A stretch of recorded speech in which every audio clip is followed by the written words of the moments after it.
वांकानेर में वरिष्ठ पत्रकार भाटी एन पर विधायक जीतू सोलंकी का हिंसक हमला सामने आया है। इस घटना की अखिल भारतीय पत्रकार सुरक्षा समिति एब्जिज ने कड़ी निंदा की है। एब्जिज ने सरकार को चेतावनी दी है कि अगर दोषियों पर सख्त कार्रवाई नहीं हुई तो राज्य भर में पत्रकार आंदोलन करेंगे। गौरतलब है कि विधायक सोलंकी पर पहले भी एक पत्रकार पर हमले का आरोप लग चुका है।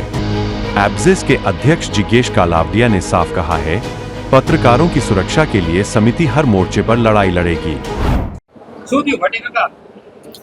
હું આજે છે ને 12 વાગ્યાની આડેગાડે લગભગ સફાઈ કર્મચારીઓ રહ્યા ને એના પ્રશ્નો માટે એના પ્રમુખને બધા આવ્યા હતા, એટલે હું નગરપાલિકાએ મને બોલાવ્યો, એટલે નગરપાલિકાની બારે બધા કર્મચારીઓ અને એના પ્રમુખ ને બધા આવ્યા હતા, સંઘના એના બધા, અને બધાનું એનો પ્રશ્ન શું છે અને એ પ્રશ્નોને એને બધાને હું ભાટી ટીવીમાં બધું એનું કવરેજ કરતો હતો એમ, એટલે બધા એના પોતપોતાના પ્રશ્નોની બધા કહેતા હતા એમ, અને હું કવરેજ કરતો હતો.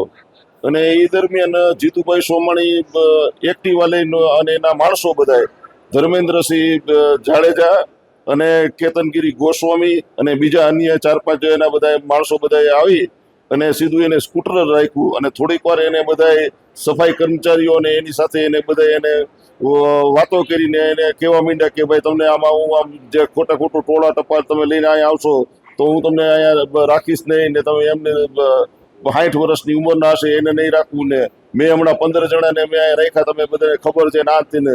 નગરપાલિકાની પોતે વાતો કરવા માંડ્યા. એ ધારાસભ્ય છે તો એને આ નગરપાલિકાની એને ચર્ચા કરવાની શું જરૂર છે એમ, અને એ બધી નગરપાલિકાને લગતી નગરપાલિકાના પ્રમુખો એવી રીતે પોતે બધા એની યારે ચર્ચા કરતા હતા. અને હું એનો વિડીયો ઉતારતો હતો, એટલે વિડીયો ઉતારતા એને ઓટોમેટિક એને મને શું થયું એને, અને મને કે જીતુ સોમાણી શું છે એ તને ખબર છે ને, મને કે ભાટી, એટલે મેં કીધું હા મને ખબર છે. મેં કીધું હા, ફરી પાછું એને કીધું કે જીતુ સોમાણી શું છે એ ખબર છે ને તમને, એટલે મને કીધું હા મને ખબર છે.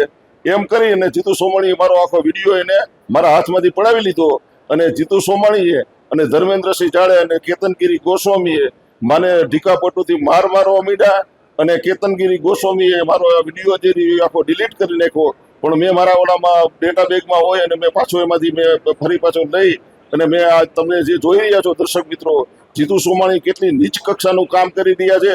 કારણ કે જીતુ સોમાણીના મેં અત્યારે જે બધા જે નગરપાલિકાના પ્રશ્નો જે છે, નગરપાલિકાની જે સાચી વાત છે, નગરપાલિકાના જે બધા પ્રશ્નો છે તે આજ ભાટી ટીવીના માધ્યમથી હું ઉતારું છું. મિત્રો આજે હું ખરેખર આજે હું તમને એટલું કહેવા માંગુ છું કે અત્યારે જે વાંકાનેરની અંદરમાં જે ચાલી રહ્યું છે ભાટી ટીવીના માધ્યમથી હું બતાવી રહ્યો છું. મિત્રો આજે તમને ભાટી ટીવી આજે છે ને ખરેખર આજે દિલગીરી વ્યક્ત કરે છે કે ખરેખર આ રીતે હુમલો કરી અને આ ધારાસભ્ય કક્ષાના માણસ આજે આવું કામ કરીને મને માર્યો છે, મને ઢીકાપટુનો માર માર્યો છે મને, અને માથામાં માર માર્યો. તમે મને જોઈ શકો છો, મેં કોઈ દિવસ કોઈનું ખરાબ નથી કર્યું.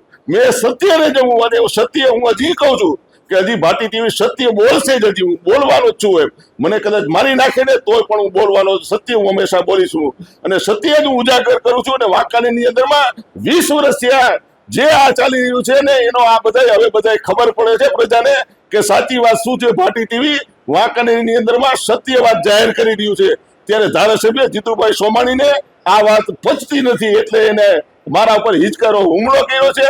એને ધર્મેન્દ્રસિંહ જાડેજા અને કેતનગીરી ગોસ્વામી એને 4-5 જણાએ મને મારી અને મારા ઉપર હિચકારો હુમલો કર્યો છે. કારણ કે ભાટી ટીવી અત્યારે સત્ય વાત વાંકાનેરની અંદરમાં કરી રહ્યું છે. મેં કોઈ દિવસ કોઈની પાસેથી 5 પૈસા લીધા નથી, તો મારા ઉપર આ રીતે શું કામ? મને ભાટી ટીવીને પણ હક અને અધિકાર છે મને કે હું મારા પોતાના પ્રશ્નો જે છે, વાંકાનેરની પ્રજાના પ્રશ્નો છે એ હું ઉઠાવું છું. આજે વાંકાનેરની અંદરમાં સાહેબ એક સારો રોડ રસ્તો નથી સાહેબ. તમે આજે પાણીનો પ્રશ્ન તમે જોઈ લ્યો તો પાણીના પ્રશ્ન એ છે.